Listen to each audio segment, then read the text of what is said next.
खुश हो जाती है ये और जब युवा दुखी हो जाता है ये तो आप समझिए ये तो उसके बाद इतिहास पलटने के कगार पे होता है ये और इतिहास पलटेगा। ये आप एक बात बताइए, जब छात्र हमारे जो भाई हैं ये विगत 17 दिनों से ये इस खुले आसमान के नीचे ये अपनी बात लोकतांत्रिक तरीके से सरकार तक भेज रहे हैं, कहना चाहते हैं, ये तो सरकार सुन क्यों नहीं रही है?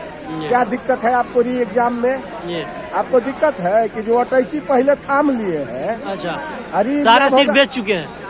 हाँ, तो जो अटैची पहले थाम लिए हैं, अरे एग्जाम होगा तब भंडा फूट जाएगा। ये तो कुल मिला जुला के बात यही है। ये फिर बोलते हैं ये कि जब कहार ही लूट लेगा दुल्हन की पालकी, ये तो समझ लीजिए यही हालत है आजकल अपने बिहार की। अच्छा ये सुशासन बाबू हैं, ये विकास पुरुष हैं, कुर्सी कुमार हैं ये और स्वयं की मानद उपाधि से ये विभूषित हैं, ये स्वयंभू उपाधि से ये विभूषित हैं। ये आज जनसुराज के प्रणेता, ये जनसुराज के हमारे नेता आदरणीय प्रशांत किशोर जी ने, आप मीडिया के लोग हैं, नौजवान हैं, भाई हैं, ये बताइए एशिया का सबसे गहरा महासागर कौन? ये हिंद महासागर, प्रशांत महासागर। प्रशांत महासागर, जी, लंबा नहीं पूछा, गहरा जी, पूछा। जी और राजनीति का सबसे गहरा व्यक्तित्व कौन? प्रसाद किशोर क्या आप कह प्रशांत रहे हैं? किशोर। अच्छा, तो आप समझ लीजिए, पिछले 20 सालों से जो नीतीश कुमार है।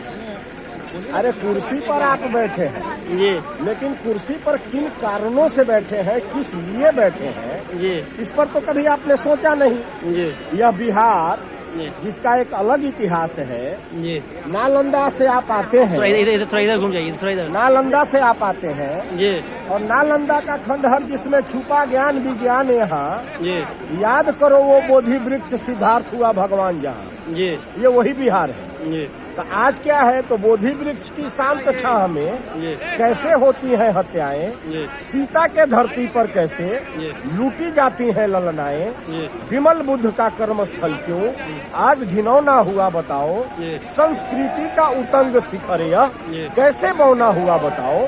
इसका जवाब कौन देगा? इसका जवाब कौन देगा? आप बिहार के सुशासन बाबू हैं, कुर्सी कुमार हैं, पलटी मार है, तो आपके पलटी मारने से आपकी कुर्सी बच जा रही है, ये लेकिन आपको छात्रों की समस्या नहीं सुनाई दे रही है। 17 दिनों से एक ट्यूब तक नहीं किए हैं ना। आप प्रगति यात्रा आप निकले हुए दिल्ली जा रहे हैं, लेकिन बच्चे के लिए प्रगति यात्रा नहीं है, वो दुर्गति यात्रा है। ये सरकार का दुर्गति यात्रा है, वो भी समझ रहे हैं, हुक्मरान को भी पता है ये कि हम अपनी दुर्गति का यात्रा निकाल रहे हैं। नहीं तो आप समझ लीजिए कि कुर्सी से उनको कितना प्रेम है कि तीसरे नंबर की पार्टी है जनता दल यूनाइटेड बिहार में, और कुर्सी कुमार ही मुख्यमंत्री है। ये क्यों है भाई? आपके पास नैतिकता नहीं है, आपके पास नैतिकता नहीं है। ऑप्शन भी तो नहीं है दोनों बड़े पार्टी के आप पास। स्वयं छात्र राजनीति के उपज रहे हैं। जी 74 की आंदोलन से आपका राजनीतिक उदय हुआ था, और आज वही छात्र जब रोड पे चिल्ला रहे हैं, 17 दिन से खुले आसमान के नीचे धरना प्रदर्शन दे रहे हैं, धरना कर रहे हैं, तो आपको उनकी बात सुनाई नहीं दे रही है। तो भाई कुल मिला जुला के इतना ही कहना। अच्छा, आप काफी राजनीति के अनुभव लग रहे हैं आपको बातों से लग रहा है, लेकिन क्या ये जो प्रभाव है क्या 2025 विधानसभा पे पड़ेगी नीतीश सरकार को? निश्चित तौर पर पड़ेगा। देखिए, बिहार विकल्पहीनता का दंश झेल रहा था। जी नागनाथ का डर से सांपनाथ, सांपनाथ के डर से नागनाथ। जी बिहार कंप्लीट राजनीतिक विकल्प के अभाव में इन लोगों के पाले में यहाँ की जनता झूल रही थी। लेकिन जनसुराज ने एक बेहतर विकल्प बिहार के राजनीतिक क्षितिज पर दिया है, और आज आप देख रहे हैं कि ये गांधी बाबा है, ये गांधी बाबा है, आप इनको दिखाइए। और इनका जो कर्म भूमि है चंपारण, उसी चंपारण से हम आते हैं। अच्छा, हम उसी चंपारण से चल के आए हैं, क्योंकि हमारे भाई भी यहाँ रह के पढ़ते हैं। एक किसान का बेटा कितनी मुश्किल से पटना में अपना जीवन यापन करता है, उसका पिता कितना दुख तकलीफ सह के पैसा भेजता है बच्चों के लिए, वो फॉर्म फिलअप करता है और पर्चा लीक हो जाता है। बिहार का 90%, बिहार का लगभग 90% एग्जाम है जो है।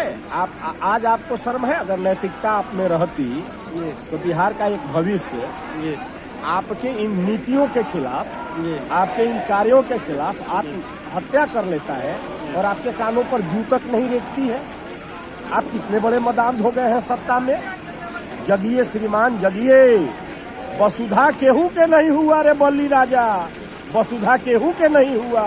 इतिहास जब लिखा जाएगा तो इतिहास आपके कुकर्मों को भी लिखेगा और इतिहास आपके कर्मों को भी लिखेगा। और ये सबसे बड़ा कुकर्म है कि आप लोकतंत्र को लाठी तंत्र में बना दिए हैं। लोकतंत्र को लाठी तंत्र से क्या लग रहा है तमाम समर्थक जो है बीपीएससी अभ्यर्थी है वो कह रहे हैं करेंगे सीएम आवास को घेराव करेंगे, उस दिन जाएंगे तो फिर उस दिन भी लाठीचार्ज होगा ही। इस संदर्भ में हम कोई टिप्पणी नहीं इसलिए करेंगे कि मेरे नेता आमरण अनशन पर हैं और हम लोग अपने नेता के आह्वान पर यहाँ पहुँचे हैं। आगे की जो रणनीति होगी इसको तय करने का अधिकार हमारे नेता को है। इस संदर्भ में मैं कोई टिप्पणी नहीं करूँगा।